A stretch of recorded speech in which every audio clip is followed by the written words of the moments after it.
Yes, आपने एकदम सही पढ़ा है। इस क्वाड्रेटिक इक्वेशन के आप 6 अलग अलग आंसर्स निकाल के बता सकते हो और जानेंगे हम यहाँ पे इस वीडियो में कि ऐसा कैसे हो पा रहा है। And welcome to Cipher Lives, I am Sameer Chincholikar और मैथमेटिक्स मेंटर। आपके लिए यहाँ पर ये जो क्वाड्रेटिक इक्वेशन सामने लिखी हुई है बच्चों, इस क्वाड्रेटिक इक्वेशन में आप यहाँ पे ऑब्वियस साइड मॉडिफिकेशन देख पा रहे हैं कि यार यहाँ पे मॉडुलस का इस्तेमाल है, एंड इसलिए आप ये तो एक्सपेक्ट कर रहे हैं कि यस 2 से ज्यादा आंसर हम निकाल पाएंगे। अदरवाइज अगर एक स्टैंडर्ड से क्वाड्रेटिक इक्वेशन है तो उसके अंदर तो हम ये गारंटी करते हैं कि यार डिग्री 2 पॉलिनोमियल के यहाँ पे केवल 2 ही रूट्स हो सकते हैं, फिर वो भले ही यहाँ पे दोनों के दोनों रियल हो या दोनों के दोनों इमेजिनरी हो, लेकिन हमारे पास में उससे ज्यादा रूट्स नहीं आते हैं। लेकिन जैसे हमने यहाँ पे मॉड लगाया तो यहाँ पे हमने ऑब्वियस से कुछ चेंजेस इक्वेशन में कर दिए हैं। इस तरह के क्वेश्चंस अगर पहले कभी आपने अगर सॉल्व किए होंगे तो 4 आंसर्स आपने डेफिनेटली कई बार देखे होंगे, लेकिन इस बार हम जो इक्वेशन सॉल्व कर रहे हैं उसके अंदर हमारे पास 6 अलग अलग आंसर्स निकल कर आने वाले हैं। एंड अगर आपको कोई कंफ्यूजन है कि नहीं सर हम तो इसके अंदर 2 ही आंसर्स निकाल पा रहे हैं, तो let me also discuss that approach first and then we will move on to the actual discussion, जहां पे आपको अब 6 सॉल्यूशंस निकाल के बताऊंगा। लेकिन पहले उन चीजों को यहां पे क्लियर कर लेते हैं। Let us discuss the first method of solving this question, जिसमें आपके पास में निकल कर आएंगे टोटल 2 ही आंसर्स। ऑलराइट, सो आपके यहां पे जो एक थॉट हो सकता है सिंपल सा, वो ये है कि चलो सर हमने यहां पे क्या देखा है कि आपका जो मॉड एक्स का स्क्वायर है और जो x का स्क्वायर है वो एक ही जैसे होते हैं। ये सबसे पहले आपके दिमाग में शायद आया होगा। तो हम क्या कर सकते हैं इस पर्टिकुलर इक्वेशन में, इस इक्वेशन में हम ऐसा कुछ सोच सकते हैं कि चलो आपका जो x स्क्वायर है उसको अगर मैं मॉड x के स्क्वायर से रिप्लेस कर देता हूं, then this is the equation which I ultimately get. और अगर आप चाहो तो इसको डायरेक्टली आप फैक्टराइज कर सकते हो, क्योंकि आपको यहाँ पे एक सिंगल वेरिएबल मॉड x नजर आ रहा है। अगर आप उतने कंफर्टेबल नहीं है तो आप यहाँ पे मॉड x को शायद t डालने के बारे में यहाँ पे सोचोगे, and that is also okay. अगर आप यहाँ पे थोड़ी देर के लिए मॉड x को t डालते हो तो आपको यहाँ पे t में एक क्वाड्रेटिक इक्वेशन मिलेगी, उसको भी आप यहाँ पे सॉल्व कर सकते हैं, right. So let us do that, कोई दिक्कत नहीं है। तो यहाँ पे हो जाएगा आपका t स्क्वायर, उसके साथ में यहाँ पे 5t and then -6 is equal to 0। So in terms of t if you try to solve this, आपके पास में आता है क्या, आपके पास में फैक्टराइजेशन के बाद में आता है t and then +6 along with that t -1 is equal to 0. So we have two possibilities arising from here कि यार आप या तो t को -6 के बराबर ले सकते हैं या फिर t को आप 1 के बराबर ले सकते हैं।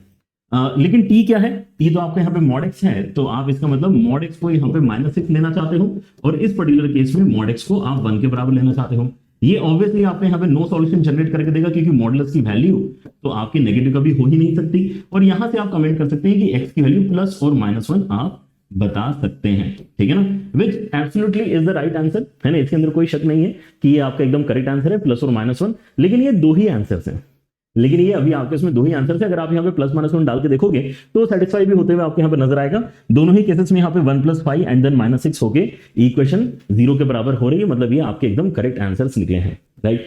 दूसरा तरीका यहाँ पे डेफिनेटली आपके दिमाग में आ सकता है कि ऐसा करते हैं कि हम मॉड x को ओपन करते हैं, है ना। अगर x की वैल्यू पॉजिटिव लेते हैं तो मॉड प्लस के साथ में ओपन होगा, x की वैल्यू नेगेटिव लेते हैं तो मॉड नेगेटिव के साथ में ओपन होगा।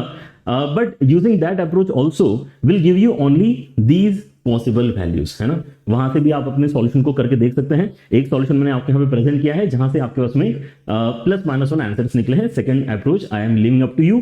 लेकिन हम यहाँ पे अब डिस्कस करना चाहते हैं हमारा वो मेथड जो हमें 2 से ज्यादा आंसर्स निकाल के देगा। एंड कभी भी आपके उसमें अगर इस तरह का कुछ वियर्ड सा कंक्लूजन अगर ड्रॉ होता है इक्वेशन में, अगर आपको कुछ एक्स्ट्रा सॉल्यूशंस मिल रहे हैं, तो मान के चलो कि यहाँ पर हाथ एक्चुअली कॉम्प्लेक्स नंबर्स का है। तो आप यहाँ पे देख सकते हैं कि इस क्वेश्चन में कहीं पर भी मेंशन नहीं था कि x आपका रियल है। लेकिन आप जो भी यहाँ पे काम कर रहे हैं मेथड 1 में, आपने यहाँ पे जिस तरह से अपने सॉल्यूशन को फ्रेम किया है, स्ट्रक्चर किया है, कहीं ना कहीं आपके दिमाग में ऑलरेडी है। जैसे आपने बोला कि यार हम इसके अंदर जो है मॉड x के स्क्वायर को x स्क्वायर के बराबर कर देते हैं। ये सारी बातें जब आप बोलते हो तो आप यहाँ पे मान के चल रहे हो कि आपका जो x सॉल्यूशन निकल कर आने वाला है वो रियल है। और क्योंकि आप वो मान के चल रहे हो इसलिए कहीं पर भी आपको इमेजिनरी सॉल्यूशन निकालने का थॉट भी नहीं आया। लेकिन अगर आप यहाँ पे पहले से मान के चलते हो कि नहीं यार चलो हम यहाँ पे पॉसिबिलिटी रखते हैं कि कोई इमेजिनरी क्वांटिटी भी शायद इसको सेटिस्फाई कर पा रही होगी, तो स्टार्टिंग से ही इस बात को अपने मेथड में आपको इंक्लूड करना पड़ेगा, नहीं तो आप यहाँ पे कभी भी 6 आंसर तक नहीं पहुंच पाओगे।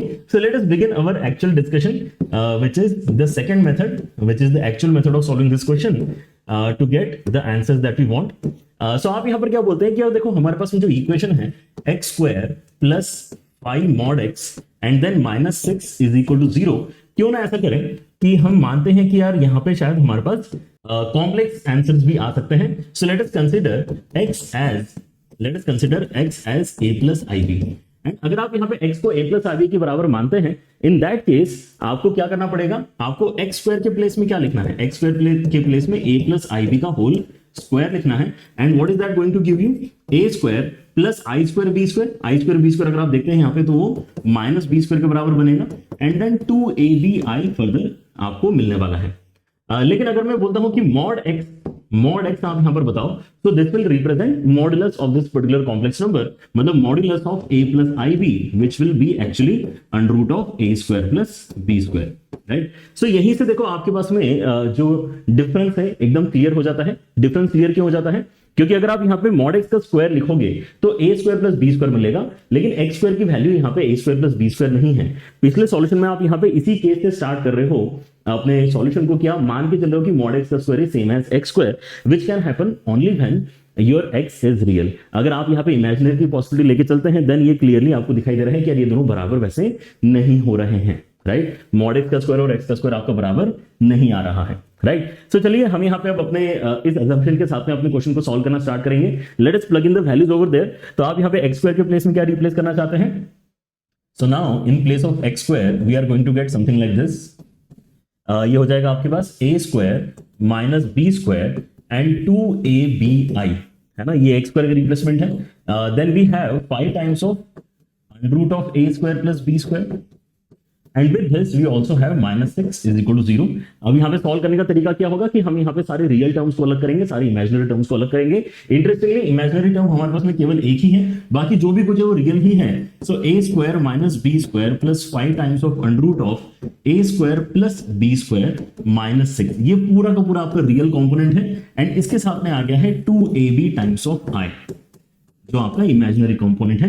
और क्योंकि हम यहाँ पे इक्वेट जीरो के साथ में कर रहे हैं, तो लेफ्ट हैंड साइड में भी जीरो हमें बनाना पड़ेगा। एंड जीरो बनाना अगर पड़ रहा है, then in that case this section separately has to become equal to 0 and this section also has to become equal to 0, तभी हम ये कर पाएंगे।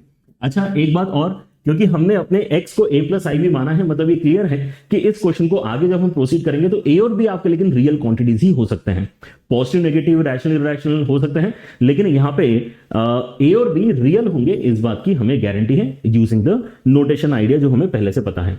सो नाउ व्हाट, अगर मैं यहाँ पे बोलता हूं कि यार मुझे a इंटू बी की वैल्यू 0 चाहिए ही चाहिए, राइट, ये वाला वैल्यू अगर मुझे 0 चाहिए, तो हम यहाँ पे केस 1 बना सकते हैं। केस 1 कैन बी कि चलो मैं यहाँ पे मान के चलता हूं कि मेरा b का वैल्यू 0 है। अगर मेरा b का वैल्यू मैं 0 मान के चलता हूं to create this condition, so it has to be 0 here also, है ना। ऐसा नहीं हो सकता कि एक इक्वेशन को सॉल्व करते समय हमने इस सेक्शन में तो b को 0 बना लेकिन यहाँ पे नहीं माना, तो यहाँ पर भी आपको 0 मानना ही है। जैसे आप इस सेक्शन में b को 0 मानते हैं, तो आपको क्या मिलेगा, आपको मिलेगा a square plus 5 times of under root के अंदर a square and -6 is equal to 0। Now see what interesting thing is going to happen. आप जैसे यहाँ पे a स्क्वायर का अंडर रूट को सॉल्व करते हैं, आई होप सारे बच्चे यहाँ पे जानते होंगे कि इसको आपने लिखना चाहिए मॉड a के बराबर। And this is exactly the same equation जो हमें मिली है, जिसको ऑलरेडी हम सॉल्व कर चुके हैं। बस हमने यहाँ पे क्या लिखा है, हमने यहाँ पर अभी x लिखा है, राइट। हमने यहाँ पे x लिखा था जब हम इसको सॉल्व कर रहे थे, इस तरीके से, जहां पे हम मान के चल रहे थे कि रियल ही है, राइट। यहाँ पे तो a रियल है ही, क्योंकि हमने यहाँ पे जो कॉम्प्लेक्स नंबर को a प्लस आई भी माना है, तो a रियल है, b रियल है। अगर ये रियल है तो आप इसी इक्वेशन को फिर से फैक्टराइज वैसे ही करोगे जैसे आपने पहले किया था, एंड आपका फिर से +-1 आंसर निकल कर आएगा, जो a का आंसर यहाँ पे बनेगा। मतलब यहाँ पे mod a plus 6 into mod a -1 equal to 0 में चेंज हो रहा है। एंड यहां से आप कंक्लूड कर सकते हैं कि a का वैल्यू आपका प्लस या -1 बनेगा। अब सोच के देखो आपने क्या कॉम्बिनेशन क्रिएट किया है, आपने b की वैल्यू 0 और a का वैल्यू +-1 लिया है, लेकिन आपको कंक्लूड क्या करना है कि x की वैल्यू कितनी होगी। तो जैसे आप यहाँ पे +-1 डालते हो और यहाँ पे 0 डालते हो, आपको फिर से वही दो रियल आंसर्स मिल जा रहे हैं जिनको आप पहले से निकाल चुके हैं यूजिंग द फर्स्ट मेथड। लेकिन अभी आपको केस 1 ही केवल आपने सॉल्व किया है। इन दिस सेकंड मेथड अभी आपको केस 2 भी सॉल्व करना है, जहां से आपको फर्दर आंसर्स मिलने वाले हैं, right. So let us move on to over case 2, and case 2 is what, case 2 is saying कि चलो आपको अगर यहाँ पे प्रोडक्ट को 0 करना था, तो rather than making b is equal to 0 you could have made a is equal to 0 as well. अगर मैं a इज इक्वल टू 0 करता हूं, then what happens to this first bracket, यहाँ पे मुझे मिलने वाला है -b स्क्वायर, उसके साथ में आ जाएगा 5 times of under root of b square, and I will also get -6 is equal to 0। अगर आप यहाँ पे माइनस मल्टीप्लाई कर दें थ्रू आउट, तो ये हो जाएगा b स्क्वायर -5 b का mod n plus 6 is equal to 0, और इसको अगर आप फैक्टराइज करते हैं तो इस बार ये मॉड b, बिल्कुल सेम लॉजिक, अभी आपका b क्योंकि रियल है तो आप यहाँ पे b के स्क्वायर को मॉड b का स्क्वायर लिख सकते हो, मॉड b को आप t डाल सकते हो, फिर यहाँ पे फैक्टराइज कर सकते हो।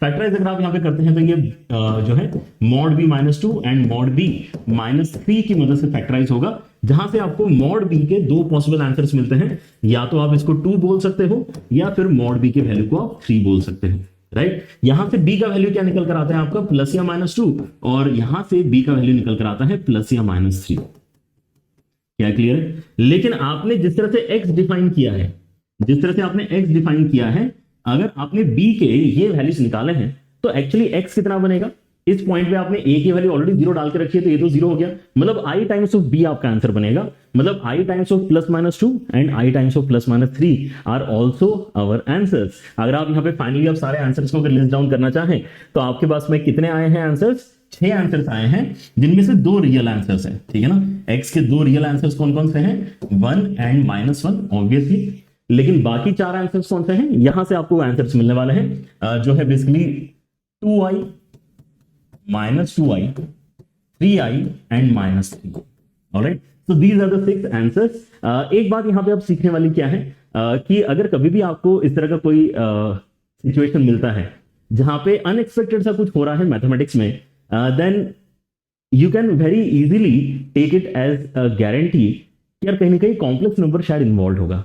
अगर कॉम्प्लेक्स नंबर इन्वॉल्व होता है तो यूजुअली हम जिस तरह से सोच रहे होते हैं रियल नंबर्स के सिनेरियो को देखते हुए, वो कहीं ना कहीं चीजें ब्रेक हो रही होती हैं, और इसलिए एक्सपेक्टेड से ज्यादा हमें यहाँ पे आंसर्स मिल रहे होते हैं, राइट। आई होप आपको यहाँ पर ये काफी कुछ सिखा के गया होगा वीडियो। इसी तरह से हम और भी इंटरेस्टिंग डिस्कशन इस चैनल के ऊपर करते रहेंगे, तो अगर आप नए हैं तो चैनल को सब्सक्राइब जरूर करें। अगर आपको ये मेथड अच्छी लगी है जहां पे हम ये मान के चल रहे हैं कि there could be imaginary answers also, then do give it thumbs up. आप यहाँ पे वीडियो को लाइक भी करें, और आप अगर इस तरह के कुछ और भी इंटरेस्टिंग क्वेश्चंस के सॉल्यूशंस जानना चाहते हैं या फिर आपको कोई टॉपिक में दिक्कत आ रही है, then you can let me know in the comment section, ताकि मैं उनके ऊपर भी वीडियो जल्द से जल्द बना पाऊं। ठीक है, आज के लिए इतना ही। Take care everyone, bye bye.